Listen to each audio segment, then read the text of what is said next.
আসসালামু আলাইকুম। সবাই কেমন আছেন? আশা করি সবাই ভালো আছেন। আলহামদুলিল্লাহ আমি আপনাদের ভালো আছি। আমি গামছা গাজী চলে আসলাম আপনাদের মাঝে। আজকে আমরা নিত্য নতুন একটা ভিডিও নিয়ে আসলাম। সেই ভিডিওটাতে দেখাবো যে আমরা ঢাকার মতিঝিল থেকে উত্তরা দিয়াবাড়িতে আমরা মেট্রো রেলে চড়ে আসলাম। এটা কতগুলো স্টপেজ থাকে আমরা সেই বিষয়ে আমরা আপনাদেরকে জানাবো। যে আমরা স্টপেজে ওঠার পর থেকে যে আমরা দেখতেছি যে আজকে মেট্রো রেলের যে কীভাবে চলাচল হয়, কিভাবে মানুষ চড়ে, সে বিষয়ে আমরা একটু দেখাবো। আগে পূর্বে আমি মেট্রো রেলে উঠছি, কিন্তু আমি এইভাবে ভিডিও করি নাই। আজকে কিন্তু আপনারা দেখতে পাচ্ছেন যে আমরা কিন্তু মেট্রো রেলের স্ট্যান্ডে দাঁড়িয়ে আছি, একটা মেট্রো স্ট্যান্ডে। আমরা কিন্তু মেট্রো স্ট্যান্ডটা প্রায় 3 থেকে 4 তলার সমতুল্য উঁচা হবে। আমি কিন্তু মেট্রো রেলের ভিতরে জানালা দিয়ে কিন্তু ভিডিও করতেছি। আর মেট্রো রেলে যখনই উঠবো তখন কিন্তু আমাদের কোনো জানালা বা দরজা কিন্তু খোলা থাকে না, সব কিছু কিন্তু বন্ধ থাকে। আর আগেও অনেক সময় দেখা গেছে যখন প্রথম মেট্রো রেল চালু হয়েছে তখন কিন্তু এইভাবে ভিডিও করা যায় নাই, বা অনেক সাংবাদিকরা যায় এটা ভিডিও করা হয়েছে। এখন কিন্তু আমার মনে হয় যে উন্মুক্ত হয়ে গেছে ভিডিও করাটা, আসলে ওইভাবে ভিডিও করে না। আমরা কিন্তু অপর দিক থেকে কিন্তু একটা মেট্রো রেল চলে আসলে আমরা দেখতেছি।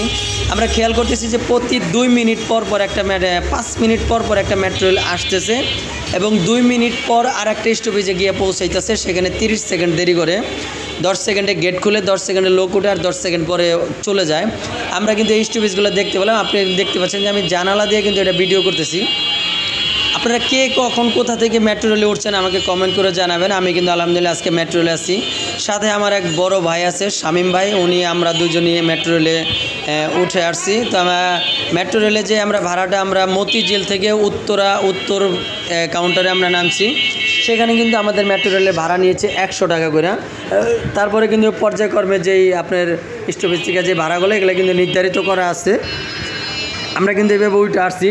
আসার পরে দেখতেছেন যে এই যে মেট্রো রেল যাইতেছে, এখান থেকে টোটাল প্রায় 1 থেকে 1.5 মিনিট চলে গেছে। 1 থেকে 1.5 মিনিট যাওয়ার পরে কিন্তু আরেকটা স্টপেজে কিন্তু নামছে। আসলে প্রত্যেকটা স্টপেজের নাম কিন্তু কম্পিউটারে বলছে। আসলে সবগুলো স্টপেজ উপর থেকে মুখস্থ রাখা সম্ভব নয়। এই যে দেখেন যে আমরা প্রায় 1 থেকে 2 মিনিট সামনে স্টপেজে চলে আসছি। এখানে কিন্তু কম্পিউটার বলে দিতেছে যে দরজাটা কোন দিক থেকে খুলবে এবং কোন পাশে দিয়ে লোক নামবে, কোন পাশে উঠবে, এটা কিন্তু বলে দিচ্ছে। অলরেডি কিন্তু দেখতে পারতেছেন যে এই যে মেট্রো রেল থাইমে গেছে। এটা কিন্তু আমরা স্টপেজে আমরা চলে আসছি। আর এখানে দেখতেছেন যে কত সেকেন্ড থাকে। আমরা কিন্তু এটা একটা নির্ধারিত করব যে এই যে জাস্ট 2 মিনিট 30 সেকেন্ডে কিন্তু মেট্রো রেল দাঁড়ায় গেছে। এখন কিন্তু অলরেডি গেট কিন্তু খুলে দিচ্ছে। গেট খোলার পরে কিন্তু সাথে সাথে যারা নামবে তারা কিন্তু প্রস্তুত হয়ে গেছে, এবং যারা উঠবে তারাও কিন্তু প্রস্তুত হয়ে গেছে। আর মেট্রো রেলে ওঠার আগে দিয়ে যখন আমি স্টপেজে ছিলাম, যখন মেট্রো রেলের জানালা গেট খুলে দিচ্ছে, আমি কিন্তু ভিতরে ওঠার জন্য আমি ওয়েট করতেছিলাম যে ভিতর থেকে লোকগুলো আগে নামবে, তারপরে কিন্তু আমি উঠবো। কিন্তু আমার পিছনের লোক দেখতেছি তারা কিন্তু মেট্রো রেলে উঠে গেছে। এই যে দেখছেন অলরেডি 30 সেকেন্ড 30 সেকেন্ড এখানে দাঁড়াইছে, মেট্রো রেল বন্ধ। অলরেডি আমার পিছনে যারা ছিল তারা কিন্তু মেট্রো রেলে উঠে যাইতেছে। পরে আমি বললাম, ভাই এইভাবে কেন যাচ্ছেন আপনি? তো কী হয়েছে, আপনি সাইড দেন। পরে দেখলাম যে আসলে খুবই অল্প সময়ের ভিতরে কিন্তু মেট্রো রেল ছেড়ে দেয়। কিন্তু এখানে কিন্তু খুব একটা টাইম নেয় না, এই অল্প টাইমের ভিতরে কিন্তু মেট্রো রেল ছেড়ে দেয়। আপনি দেখছেন ফুললিভাবে 30 সেকেন্ড এখানে সময় নিচ্ছে। আমরা ফুল মেট্রোতে আসা উত্তরা থেকে দিয়াবাড়ি পর্যন্ত, উত্তরা দিয়াবাড়ি বলতে মতিঝিল থেকে উত্তরা দিয়াবাড়ি পর্যন্ত আসতে আমাদের 45 মিনিট সময় লাগছে। এখানে ম্যাক্সিমাম 20টা স্টপেজে থামছে। প্রায় প্রত্যেকটা স্টেশনে পৌঁছাইতে 1.5 থেকে 2 মিনিট করে সময় লাগছে। এরকম মাপ দিয়া বানাইছে একটা স্টপেজ। আসলে আমার কাছে ভালোই লাগছে, খুব দ্রুত। কিন্তু একটা জিনিস খারাপ লাগছে যে মেট্রো রেলে কিন্তু খুব ঘন ঘন স্টপেজ পড়ে গেছে। মেট্রো রেল এখানে উচিত ছিল যে, যাই হোক, অনেক বড় বড় মাথা, তারা এটা মাথার মেধা কাজ করছে, তারা বুঝে এটা কাজ করছে। তবে উচিত ছিল 2টা মেট্রো রেল একদম লং টাইম করা, যে এইখান থেকে ওই স্টপেজ পর্যন্ত একদম উত্তরা থেকে মতিঝিল থেকে উত্তরা পর্যন্ত পৌঁছাবে, এর ভিতরে থামবে না, বা 2টা স্টেশন থামতে পারে। আর এই যে দেখতে পাচ্ছেন যে আরেকটা মেট্রো রেল চলে আসলো। আমি কিন্তু ভিতর থেকে সম্পূর্ণ, আমি যতক্ষণ মেট্রো রেলের ভিতরে ছিলাম আমি কিন্তু পুরোটাই ভিডিও করছি। অলরেডি কিন্তু এখানে আরেকটা মেট্রো রেলের স্টেশনে চলে আসছি, বিশাল, অনেক কয়েক কিলো হবে। এই যে দেখছেন যে চলে আসছি ওখান থেকে আরেকটা প্রায় 2 মিনিটের ভিতরে কিন্তু মেট্রো রেলে আমরা আরেকটা স্টেশনে চলে আসছি। দেখতে পাচ্ছেন যে সামান্য কিছু সময় কিন্তু এখানে আটকে। তবে আপনারা কে কোথা থেকে দেখতেছেন ভিডিওটা আমাকে কমেন্ট করবেন, এবং লাইক কমেন্ট শেয়ার করে আমার গাজী স্টোরি ইউটিউব চ্যানেলে পাশে থাকবেন। এবং আমি গামছা গাজী আছি আপনাদের মাঝে, এবং আপনাদের দোয়া ভালোবাসা পেলে আমি থাকবো। আমার জন্য দোয়া করবেন আপনারা, এবং আপনাদের দোয়া ভালোবাসা নিয়ে আমি আছি আপনাদেরকে নিত্য নতুন ভিডিও উপহার দেওয়ার চেষ্টা করতেছি। আর আমি যেখানে যাই না কেন আমি চেষ্টা করতেছি একটু একটু ভিডিও দেওয়ার জন্য। আপনারা যদি আমাকে আরও সহযোগিতা করেন ইনশাল্লাহ আমি আরও নিত্য নতুন ভিডিও দেবো ইনশাল্লাহ। আর কী কী ভিডিও আপনারা পেতে চান আমাকে কমেন্ট করে জানাবেন, আমি চেষ্টা করবো আপনাদের ওই কোয়ালিটির ভিডিও দেওয়ার জন্য। তবে মেট্রো রেলে ওঠার পরে যে অতটুকু ভালো লাগছিলো, আমরা কিন্তু মেট্রো রেল থেকে এখানে নাইমে গেছি অলরেডি, উত্তরা দিয়াবাড়িতে কিন্তু নাইমে গেছি। নামার পরে আমার আগে আরও একটা ভিডিও আছে, সেটা আমি আবার পরে দেবো, এটা কিন্তু লাস্ট ভিডিও। আমি কিন্তু সম্পূর্ণ ভিডিওটা নিচ্ছি। এখানে কিন্তু দেখতে আমি যেই বগিতে ছিলাম একদম সামনের পরের বগিতে ছিলাম। আমাদের সামনের বগিটা কিন্তু লেডিজ ছিল, ওই হয়তো মহিলা বগি, ওই বগিতে শুধু মহিলারা থাকতো। এবং আমরা যেই বগিতে ছিলাম এটাতেও মহিলারা ছিল, কিন্তু মহিলারা ওইটা তারা অন্য বগিতে যাওয়ার সিস্টেম আছে, এটা এরকম প্রত্যেকটা বগিতেই এক বগি থেকে আরেক বগিতে যাওয়া। আমি কিন্তু এখানে দেখাচ্ছি যে উত্তরা দিয়াবাড়ি লাস্ট সীমানা কতটুক যে ট্রেনটা গিয়া থামে সেটা কিন্তু আমি ভিডিওতে ধারণ করছি। আর এখানে কিন্তু অনেক প্রকার সিকিউরিটি আছে, তারা কিন্তু এই হলুদ দাগের ভিতরে কিন্তু যাইতে দেয় না। আমি কিন্তু আসলে হলুদ দাগের ভিতরে আসলে বিপজ্জনক, হলুদ দাগের ভিতরে যাওয়া দেয় না, কিন্তু এইখানে কী বিপজ্জনক আমি এটা বুঝতেছি না, যেহেতু ট্রেন থামানো আছে।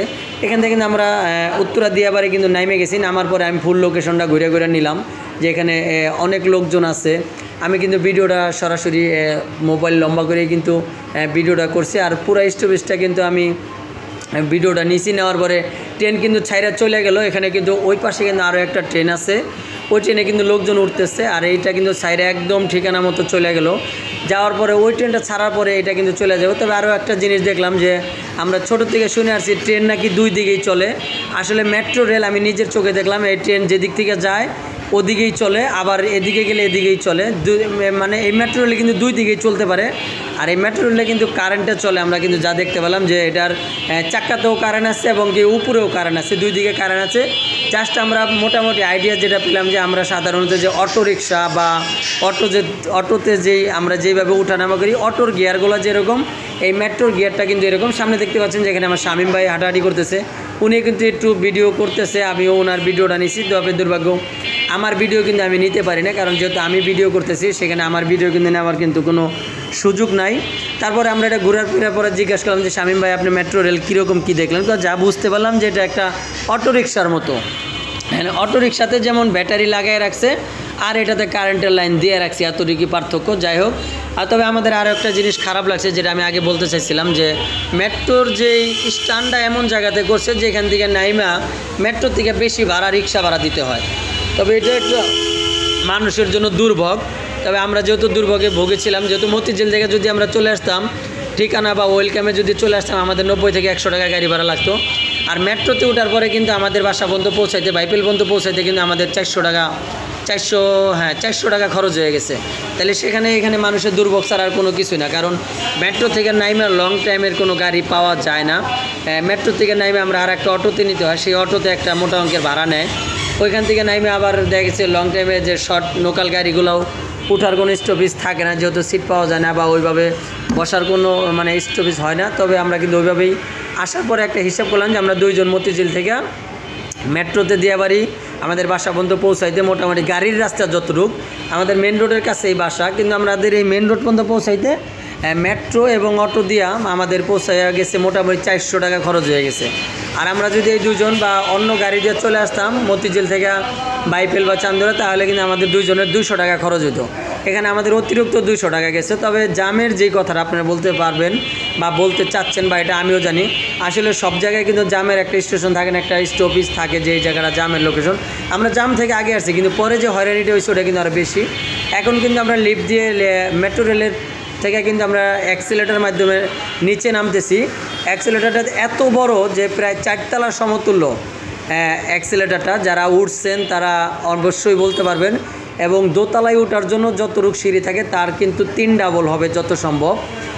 এই যে আপনার অ্যাক্সিলেটার এটা দিয়ে কিন্তু আমরা উত্তরা দিয়াবাড়ির নিচেতে নেমে গেলাম। এখানে কিন্তু আমার ফেস ক্যামেরাটা একটু দিয়েছি, দেখতে পাচ্ছেন যে আমি গামছা গাজি আমি সাথেই আছি। এখান থেকে আপনার অ্যাক্সিলেটারের ভিডিওটা নিয়ে সোজা নিচে নেমে আসলাম। নিচে আইসে সরাসরি আমরা অটোতে উঠে গেছি। অটোতে ওঠার পরে আর তেমন একটা ভিডিও নেই না। এখানে কিন্তু আমার শামীম ভাইও কিন্তু আমরা পাশাপাশি আছে। আর মেট্রোতে কিন্তু এখানে অত পরিমাণ জাম নাই। তবে আমরা কার্ডটা জমা দিয়ে কিন্তু বের হয়ে গেলাম। আমরা ইতিমধ্যে আমরা বাহিরের দিকে লোকেশন করে আমাদের কাছে কিন্তু কার্ড আছে। আমরা কার্ডটা জমা দিলে পরে বেরোতে পারবো, তাছাড়া কিন্তু বেরোনোর কোনো স্কোপ নাই। এবং কার্ডটা কেনার সময় টাকা দিয়ে এটা টিকিট হিসাবে কিনতে হয়। আবার এই যে কার্ডটা দেখাচ্ছি, এই কার্ডটা এপিট ওপিট 2 পিঠে দেখাইলাম আমি। এই কার্ডটা কিন্তু এখন কাউন্টারে জমা দিলে আমরা কিন্তু বেরোতে পারবো। প্লাস আমি আগে দেখছিলাম যে কার্ডটা জমা দেওয়ার পরে এখানে একটা গেট থাকে, আর আগে একবার বেরিয়েছিলাম যে কার্ডটা জমা দেওয়ার পরে গেট খুলে। আর আজকে কিন্তু আমরা দেখতে পেলাম যে কার্ডের এখানে কিন্তু কোনো গেট নাই, শুধু কার্ড জমা দেওয়া সরাসরি বেরোনো যাচ্ছে। যাই হোক, একটা নিয়ম হয়তো বা মানছি বা এটা আপডেট করছি কিনা, যেখানে কিন্তু দেখতে পাচ্ছেন কোনো গেট নেই, আমি কিন্তু বেরিয়ে গেছি। আর আগে যখন আমি উঠছিলাম, এই যে দেখতেছেন গেট কিন্তু নয়, আগে এখানে কিন্তু একটা গেট ছিল, কার্ড জমা দেওয়ার পরে কিন্তু গেটটা খুলে যেত, এখন কিন্তু ওইভাবে খুলে নাই, সরাসরি গেট, কিন্তু কার্ডটা জমা দিতে হয়েছে।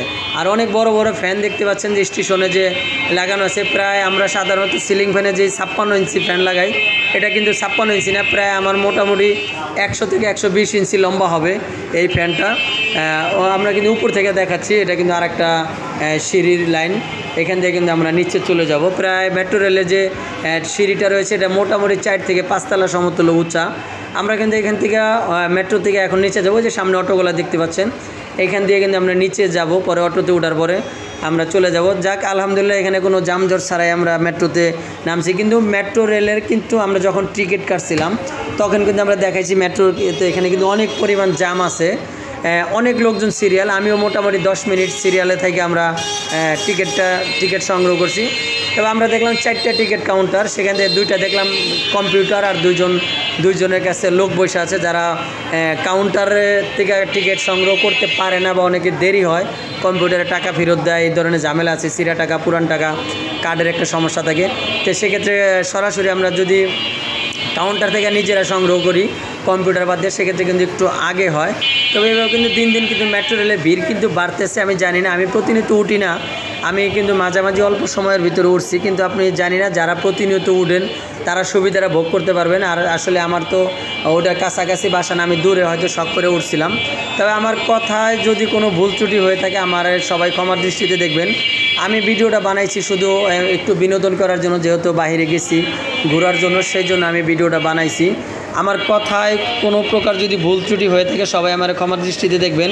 আমি এভাবে কারো বিরুদ্ধে বা কারো পক্ষে কোনো কথা বলতে চাই না, বা জাস্ট আমার এরকম হয়রানি হচ্ছিল বা আমি একটা সুবিধা নিতে চাচ্ছিলাম, সেজন্য আমি কথাগুলো বললাম। আর এই ভিডিওটা আমি আমার ইউটিউব চ্যানেলে আপলোড করব। আপনারা যদি ভালো লাগে অবশ্যই ভিডিওটা দেখবেন এবং আমাকে উৎসাহ করবেন, যেন আমি এই ধরনের ভিডিও আরও দিতে পারি, এবং আরও লং টাইমে আরও কোনো রাস্তায় যদি যাইতে চাই বা যাওয়া হয়, যদি কখনও যাই, তাহলে আমি আপনাদেরকে ভিডিওগুলো আমি আপনাদের মাঝে শেয়ার করব, এবং কোন জায়গা থেকে কোন জায়গায় গেলাম আমি আপনাদেরকে শেয়ার করব।